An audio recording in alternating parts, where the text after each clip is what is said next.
In a February interview with Japanese gaming outlet Famitsu, Elden Ring's director Hidetaka Miyazaki dropped so many interesting pieces of information about the upcoming Shadow of the Erdtree DLC that I think some of it may have gotten overshadowed, so to speak. One portion of the interview that I think has gotten less attention, for example, is a section where they discuss a few of the 8 new weapon classes being added into the game, some of which have a clearly Japanese-inspired theme. Specifically, there's mention of the addition of an odachi, a huge Japanese sword that looks like something that Sephiroth might use, but interestingly, actually has a real historical basis.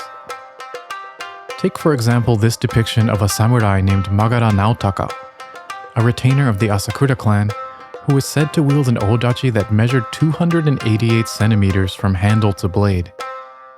That's 9.5 feet long for my fellow Americans out there who don't really get the metric system.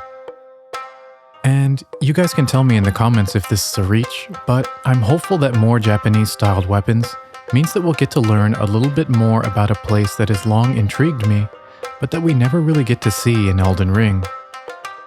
The Land of Reeds. So in this video, I want to try and cover everything we currently know about this mysterious location, and you guys can let me know in the comments if I miss anything.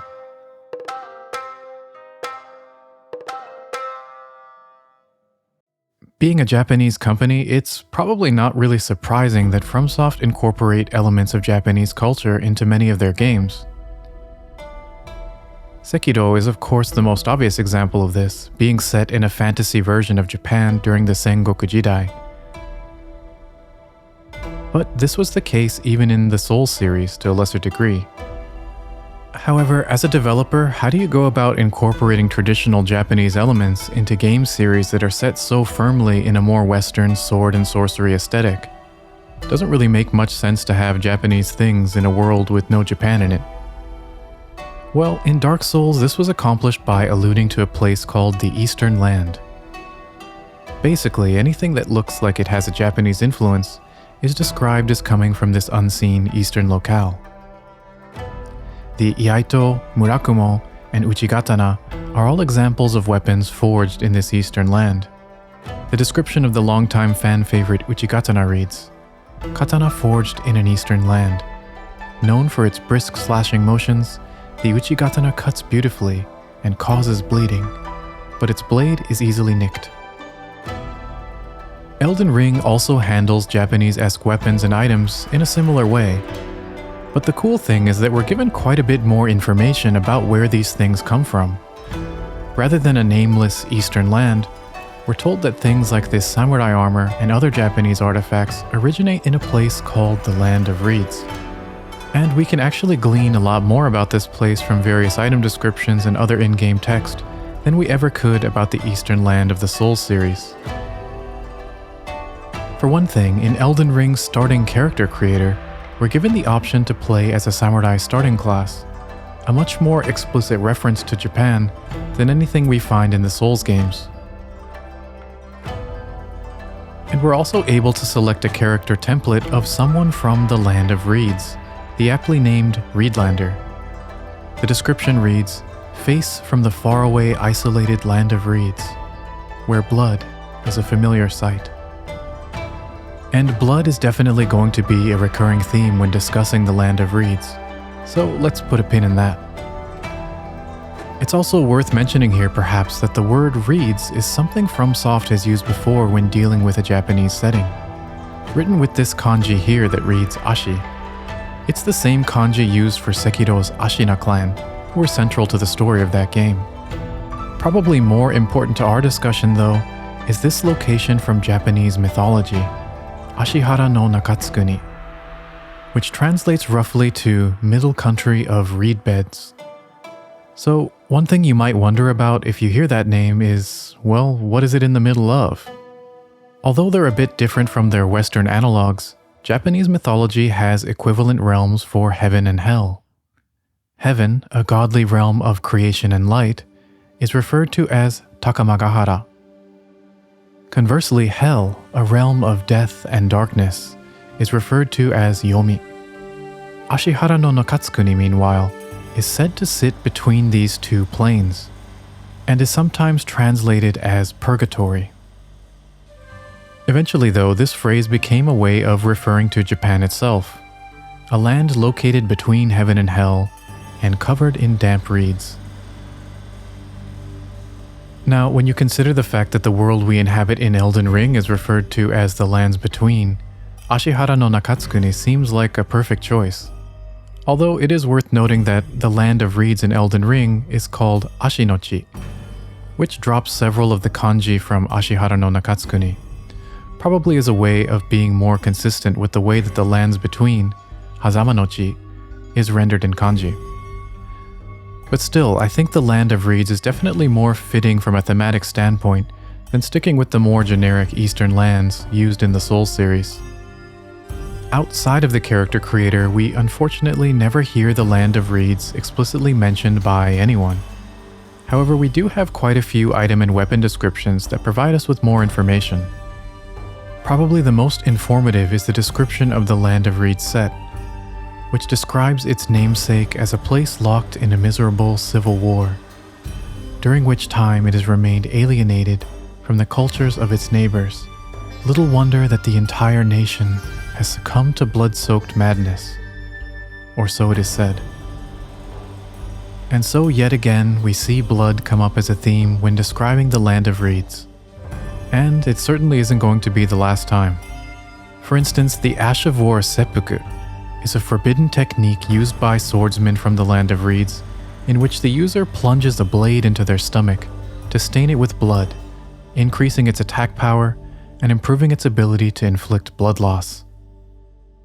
This is of course an obvious creative exploration of the ancient Japanese practice of the same name, seppuku, the act of ritual suicide through disembowelment with a blade.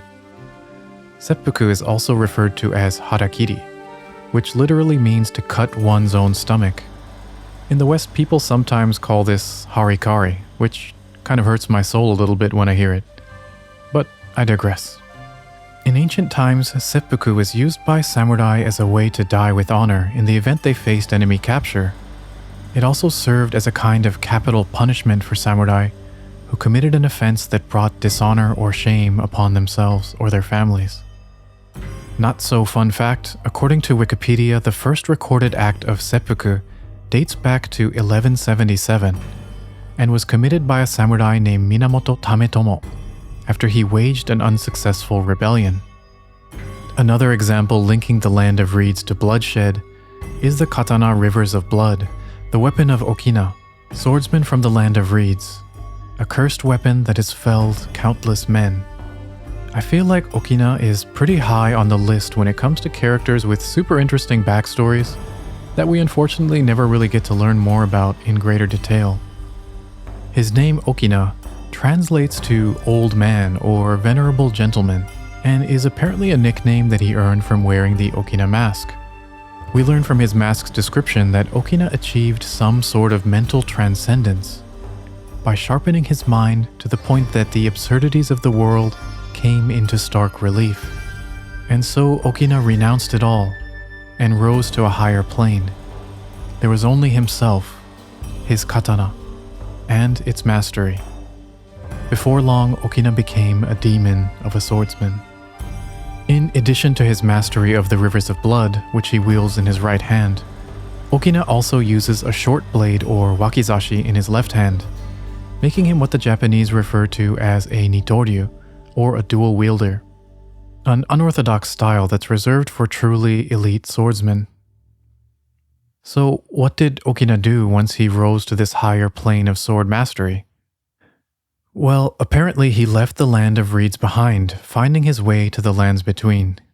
In addition to being able to summon Okina to help us in the Radon fight, we also encounter him at the Church of Repose in the mountaintops of the Giants, where he invades us as a bloody finger for a one-on-one duel to the death.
Okina's defeat, we receive both his mask and weapon, the Rivers of Blood. And we learn from its description that our Tarnished isn't the only powerful figure to lose blood to Okina. As its description states, when Mohg, the Lord of Blood, first felt Okina's sword and madness upon his flesh, he had a proposal: to offer Okina the life of a demon, whose thirst would never go unsated. And learning about this kinda blew my mind a little bit. You guys can correct me if I'm wrong in the comments, but I think that this is a pretty unusual instance of a demigod being explicitly harmed or perhaps even defeated in battle by a non-demigod. Well, excluding Godwyn's death at the hands of the Black Knife assassins. So for Okina to just roll up on Mohg and overpower him with his swordsmanship to the point that Mohg had to offer him a deal, Okina is clearly pretty badass. It's no wonder then that during his time in the Land of Reeds, Okina was followed by a group of devout disciples called the Inaba, who we learn about from the White Reed set. The Inaba traveled in pursuit of not only the master who abandoned them, but also proper deaths, won honorably through hard-fought combat. To be a White Reed is to seek death, fitting for the Inaba, who desired nothing more than to die by the sword. So we do have to speculate a little bit here to piece everything together, but to me it sounds like Okina achieved his enlightenment, then left the Land of Reeds for the lands between, abandoning his followers in the process. But the Inaba couldn't simply accept being left behind by their master, and pursued Okina to the lands between, hoping to find both him and perhaps an honorable death along the way. And this apparently isn't the only case of Reedlanders pursuing one another across the lands between. Which brings us to the last characters we know of with ties to the Land of Reeds, Yuda and Eleonora. Yuda, the Hunter of Bloody Fingers, is a really great character who unfortunately fell victim to having some of his more interesting dialogue cut from the final game. I'll try to intersperse some of those lines throughout this section. Wearing a distinctive iron casa that is meant to imitate woven straw hats worn in the Land of Reeds, the Bloody Finger Slayer Yuda is a character that seems all too aware of the madness that often comes with the pursuit of power. He, for example, warns us about the dangers of Dragon Communion, a practice that offers great power, but threatens to erode the practitioner's humanity in exchange. Those who partake in Dragon Communion will one day shed their humanity, their hunger for dragon, their yearning only worsens until the floodgates burst, unleashing eternal torment, the strength of a mighty dragon. Magnificent, but deadly. It's no surprise that Dragon Communion is ruinous. His set states that Yuda is said to have kept a woman in the deepest reaches of his heart. And while we aren't ever explicitly told who this might be, it's heavily implied that this woman is Violet Bloody Finger Eleonora. Wielding a twinned naginata forged in the Land of Reeds, Eleonora's mastery of the sword was such that her onslaught was likened to a whirlwind, but now her legacy is stained by accursed blood. And so we circle back to talking once again about Mohg. In Elden Ring, the bloody fingers you see throughout the game are all tarnished who serve Mohg, and are infused by him with accursed cess blood that imparts on the afflicted a kind of bloodlust that compels them to slay their own tarnished kind. This cess blood may be tied to the Formless Mother, an outer god that Mohg made contact with underground and led him to develop his blood flame magic. For reasons unknown, Yuda seeks to end the Bloody Fingers. The Bloody Finger, the end is nigh. For you. And to save Eleonora from further defiling her blade by continuing to yield to the cess blood. Unfortunately for Yuda, he has a lot of things working against him. For one thing, as you may already know, he's in the process of being consumed from within by an ominous force. I still haven't found Eleonora. 1,000 curses. I'm running out of time. The worm-like writhing that has long plagued the back of my eyes is spreading to my brain. After taking out several bloody fingers, he eventually does track down and confront Eleonora. Danger lurks nearby. I sense a bloody finger beyond here, a tangled, yet halcyon presence. It must be Violet Eleonora. I've tracked her for many moons, and now she is in reach of my blade. All right then, I'll pay a visit to the church immediately. Finally, I can face you and put an end to this. Eleonora, rest assured, this is where it ends.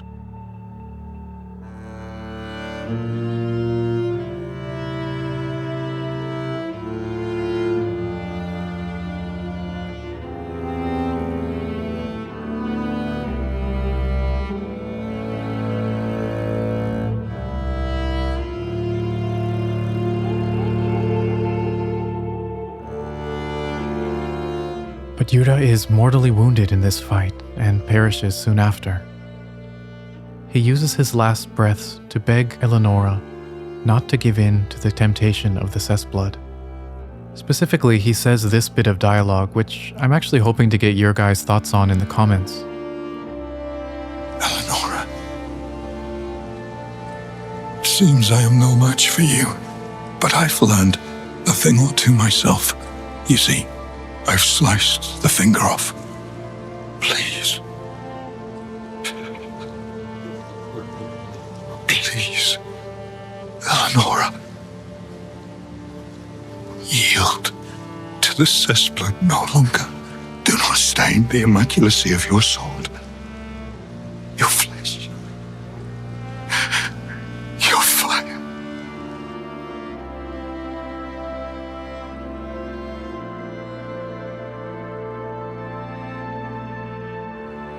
To me, it seems like this could maybe be interpreted in one of two ways. Either one, Yura was himself once a bloody finger, and cut off his finger during their fight as a way to ward off the cessblood. Or two, during their battle, Yura managed to cut off Eleonora's bloody finger as a way to weaken her for us to go in and finish the job. But what do you guys think? When we confront Eleonora, it becomes clear why Yura was so knowledgeable about Dragon Communion, as in addition to becoming a bloody finger in her pursuit of power, Eleonora wields powerful dragon incantations, blasting us away with Greyall's roar and incinerating us with dragon fire. We of course are able to eventually dispatch Eleonora, but like so many in the lands between, Yura's story doesn't end happily. We later find that the condition Yura spoke of consuming him from within was actually the spirit of Shabriri, worshipper of the three fingers and the flame of frenzy. Oh my. Why the long face? I fear that you were previously acquainted with this vessel. Well, that is most unfortunate. For he is dead. As for his flesh, he gave it to me. Shabriri. It's pretty tragic that Yura, a character so keenly aware of the dangers of losing oneself in the pursuit of power, is in the end killed by the woman he loves, and loses himself to a being set on sending the world into chaos. May chaos take the world. May chaos take the world! As a concept, the Land of Reeds holds so much potential for further exploration. And while I unfortunately don't think we'll actually get to visit in the Shadow of the Erdtree expansion, at the very least I'm hopeful that the newly added weapons will provide us with some more information to sink our teeth into. In any case, I hope you enjoyed this fairly comprehensive look at what we currently know about the Land of Reeds. As always, I'm almost positive I missed some important stuff, so I'm looking forward to hearing what you guys have to say in the comments. If you enjoyed this video, don't forget to like and subscribe, and hit the bell to get notified about future videos. And hey, I'd genuinely appreciate it if you considered supporting this channel through Patreon by becoming a YouTube member, or maybe by sending a super thanks. Thanks so much for watching, and I'll see you next time.